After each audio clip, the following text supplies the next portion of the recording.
ठीक है। अरे यार बजट कैसे देख रहे हैं?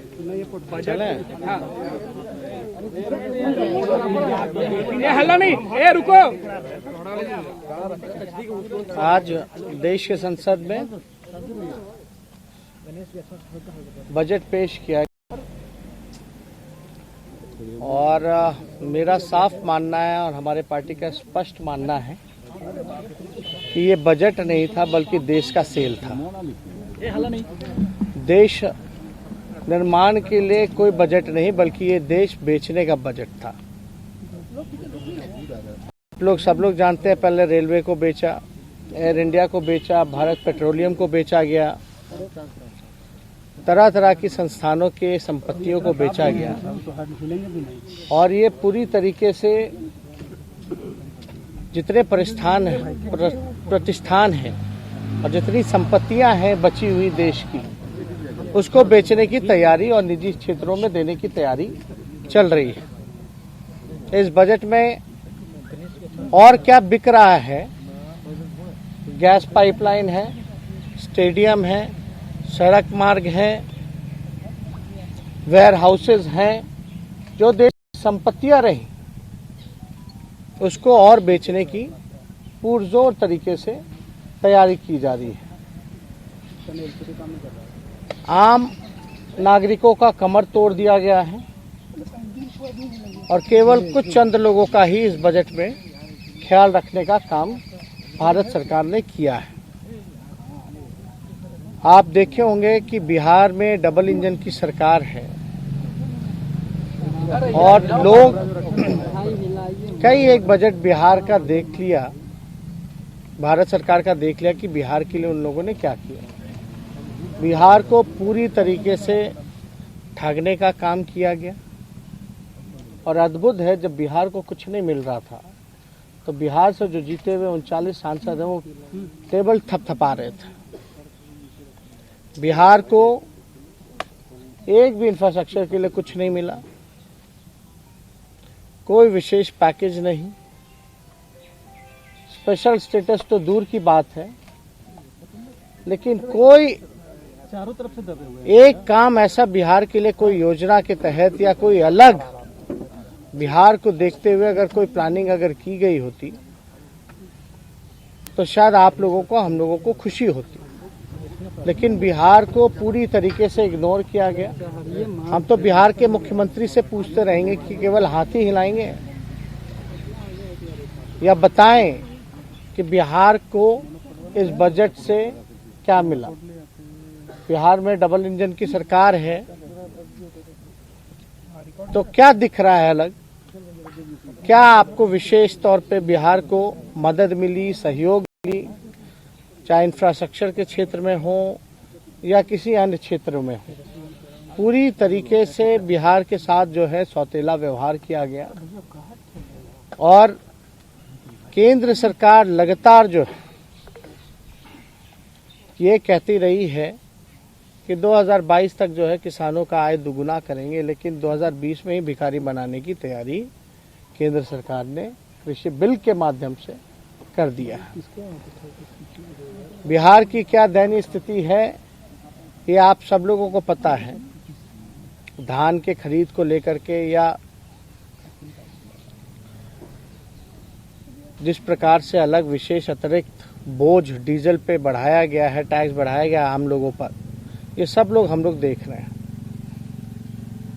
मुख्यमंत्री खामोश क्यों है इस बजट के आने के बाद, ये समझ में नहीं आ रहा।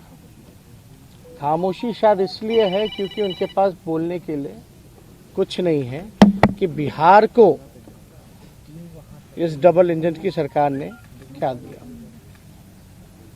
ना कोई कारखाना, ना कोई उद्योग, ना रोजगार की चर्चा, ना इंफ्रास्ट्रक्चर की बातें, कोई ना एग्रीकल्चर में कोई एक ऐसा सेक्टर नहीं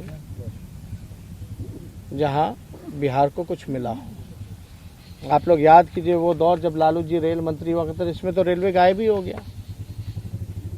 रेलवे को इसलिए गायब किया गया क्योंकि ये लोग लालू जी की तुलना नहीं कर सकते थे। जिस प्रकार से आदरणीय लालू जी ने रेलवे को चलाने का काम किया, हर एक साल 90,000 करोड़ का मुनाफा लालू जी ने दिया था, और ऐसे में दिया था जब हर साल जो है किराया कम किया जाता था। यही बिहार को लालू जी ने 3-4 कारखाने रेलवे ने उस समय बिहार को देने का काम किया। आज कहाँ है, क्या मिल रहा है बिहार को? और वो तब था जब यहाँ बीजेपी और एनडीए की सरकार थी। बिना पक्षपात किए हुए विशेष पैकेज 1,25,000 करोड़ का भी यूपीए के समय में बिहार को लालू जी ने दिलवाने का काम किया। आज तो हम लोग सब लोग पूछ रहे हैं कि क्या मिल रहा है बिहार को। 39 सांसद जीत करके गए हैं, केवल ताली पीटने गए हैं या बिहार के लिए आवाज उठाने गए हैं?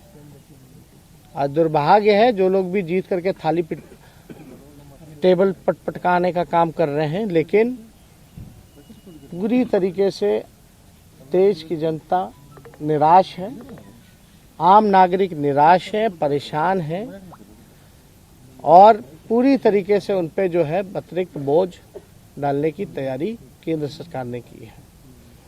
कई राज्यों में सड़कें बनाने की बात कही गई है, कोलकाता, असम, जिन राज्यों में चुनाव होने हैं, ये एकदम से घोषणा की गई है। अब देखिए, इसमें समझदार को समझाने का कोई मतलब नहीं है। सब लोग, आप लोग समझदार हैं और सब लोग समझते हैं।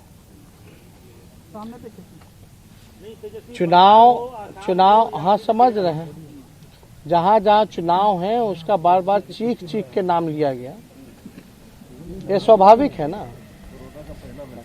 बिहार में भी वैक्सीन सबको मिल रहा था फ्री में।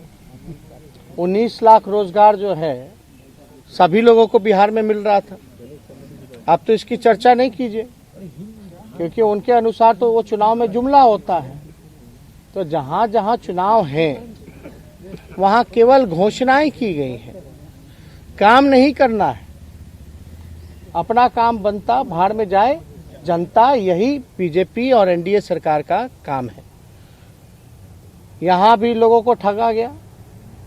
क्या क्या नहीं कहा गया था कि क्या नहीं करेंगे, डबल इंजन की सरकार है, बिहार को विशेष राज्य का दर्जा, लेकिन पटना यूनिवर्सिटी को भी सेंट्रल यूनिवर्सिटी का दर्जा नहीं दे पाए। तो आप अंदाजा लगा सकते हो,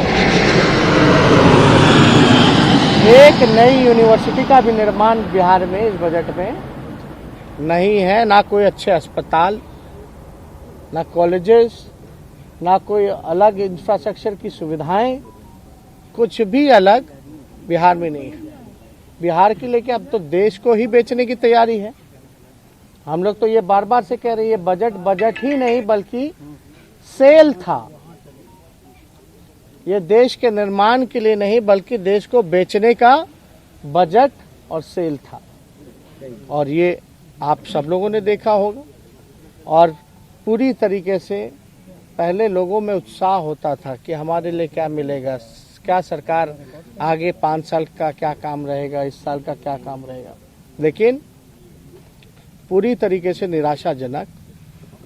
और हम लोग को उम्मीद थी बीजेपी से कि यही बजट लाएंगे, देश को बेचने वाला ही बजट लाएंगे। आज संविधान खतरे में है, देश खतरे में है। पूरी तरीके से सरकारी इंस्टीट्यूशन हो या किसान हो, सभी लोग, छात्र, युवा, बेरोजगार, सब लोग जो है निराश है, मायूस है इस मौजूदा सरकार के बजट से और सेल से। नमस्कार, मैं हूं मानक गुप्ता।